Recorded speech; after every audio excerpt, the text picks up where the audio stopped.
So I just had this PlayStation 3 and this Wii bundle returned on Amazon. You may be wondering, Caleb, what is wrong with them? And the answer is absolutely nothing.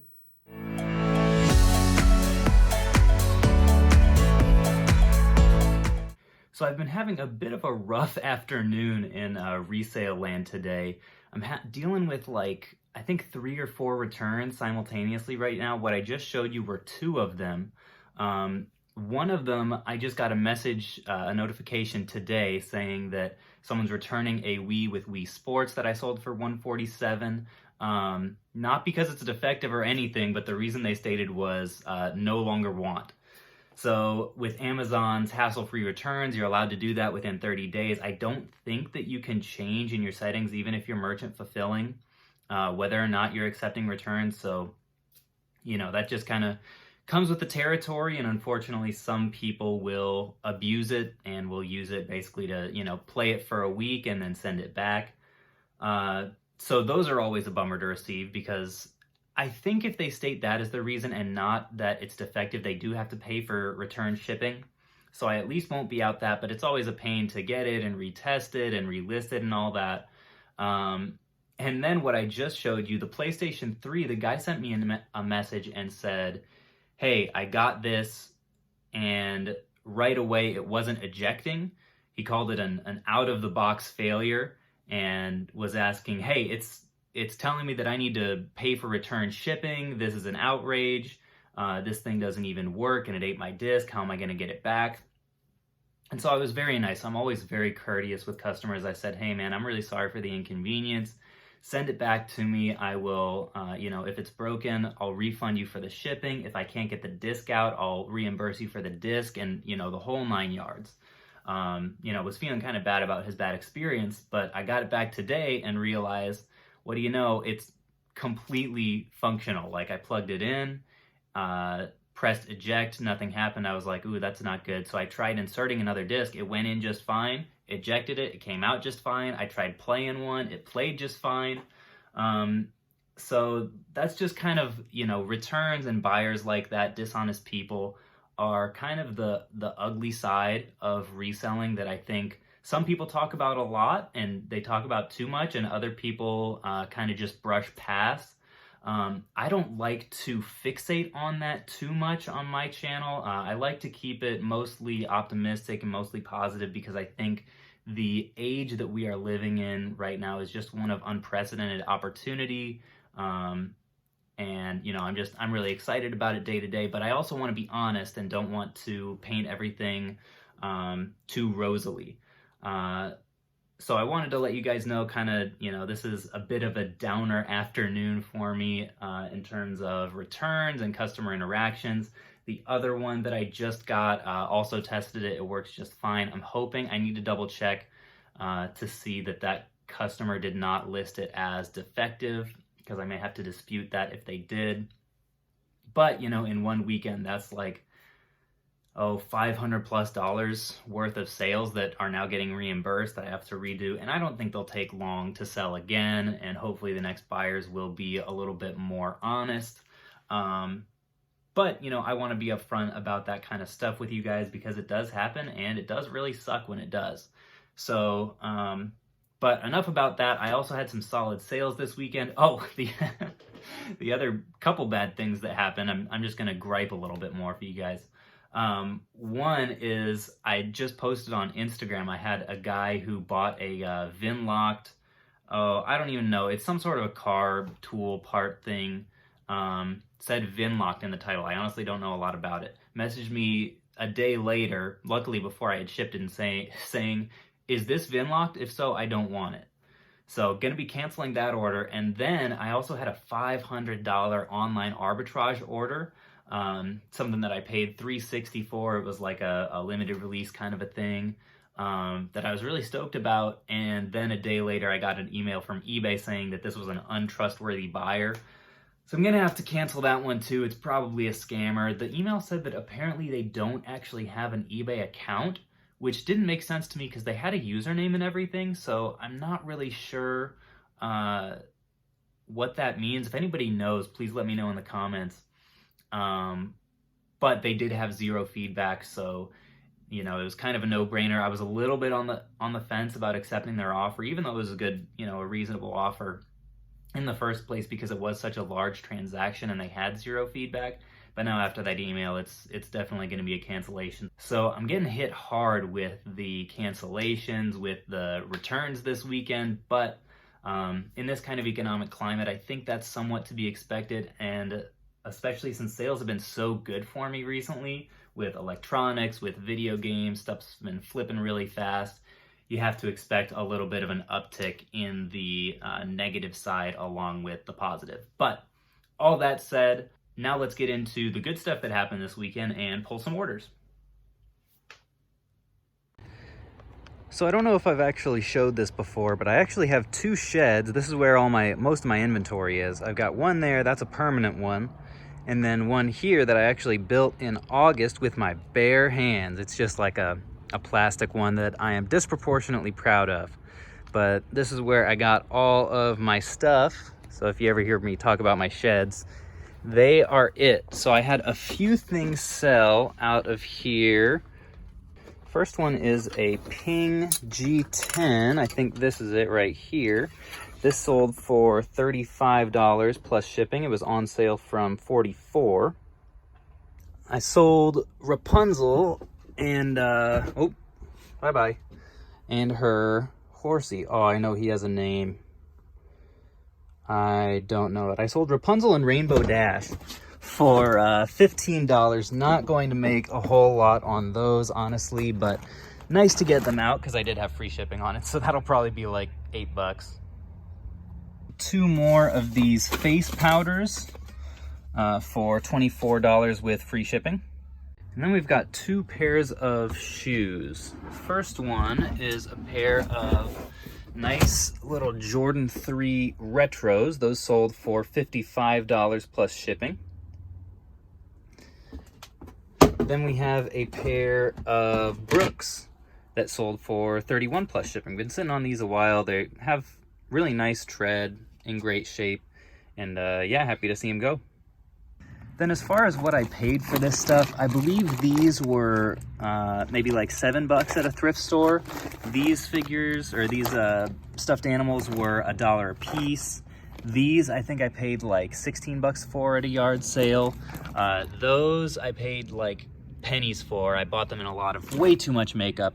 And then this guy, I think I bought a few of these at like $5 a piece. So solid margins on pretty much everything in here, except for you. Nobody likes you. All right, so I sold 2 things from this shed. One of them is a University of Illinois golf hat, New Era. This sold for, I think, $30 with free shipping.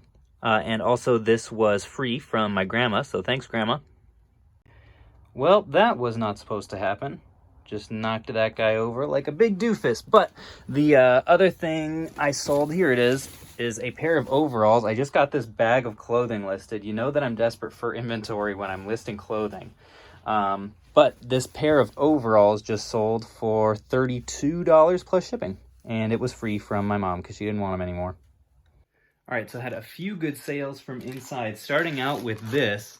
Did anybody else get misled into thinking that these Post Malone Crocs would do well? Because I definitely did. Bought these for $60 and they just sold for $80 plus shipping. Been sitting on them for like, I don't even know, 4 months or something. Thought they'd do much better, but honestly, I'm happy to have my money back and just a little bit of profit. Then on this mess of a shelf, I sold these 2 separately. What are these called? Oh, classic controllers. These each sold for $13 with free shipping because they're going first class.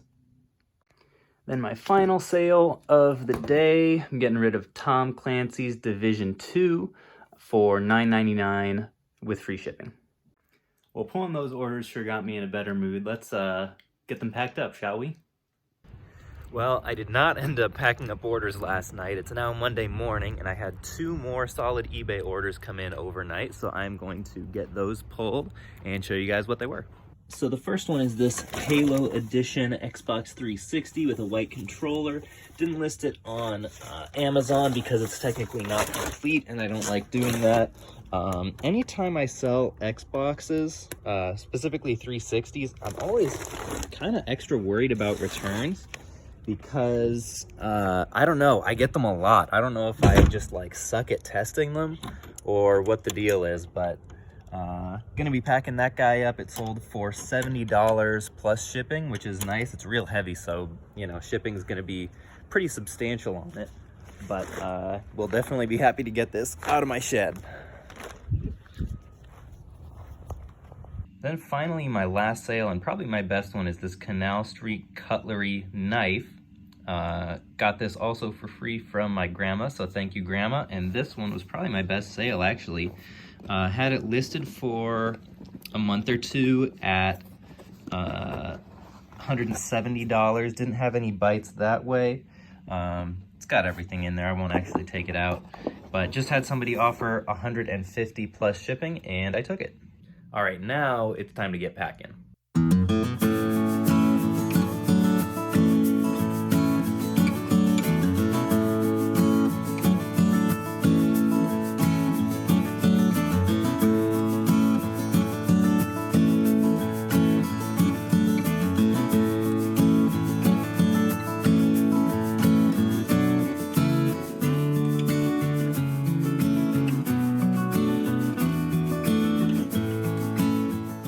Well, sorry for that somewhat abbreviated time lapse there. I definitely just forgot to press record. But here's everything that sold on Amazon. So we had some solid Amazon sales today. The first thing is this new 3DS XL in really nice shape. Sold for $120, I believe. And I think I paid probably $50 for it, maybe $60 at the high end. Then I sold all these games. These were all like online arbitrage games. This one came from GameStop when they had that half off glitch. These three came from Target.com when they were having a buy two get one free sale. So not making a ton on these, but I was able to keep one for the collection, so that was what was important. These all sold for $40. This one sold for $60. I paid $35 for that and like $22 a piece-ish for those. Then sold my last Wii with Wii Sports for $147. Then I finally sold this Zelda Edition Wii U for $165, I believe, plus shipping. So that was a solid sale. And then I sold this somewhat beat up Switch here with the missing thumb pad and some scratches on the screen. All that was disclosed, and it ended up selling for $439, and I bought it for $225 at a pawn shop the other day.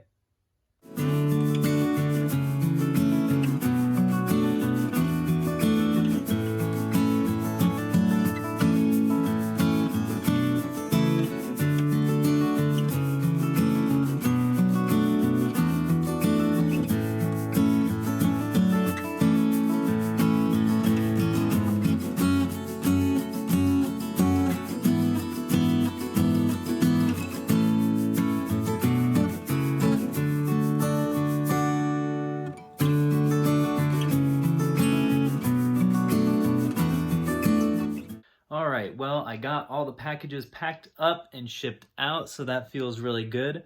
As far as the rest of the day goes, I know I'm going to be taking care of this stuff, just getting that kind of repacked up and relisted. I'm going to plug in the cords and stuff as well to make sure that those are working, because I was using some other cords to test.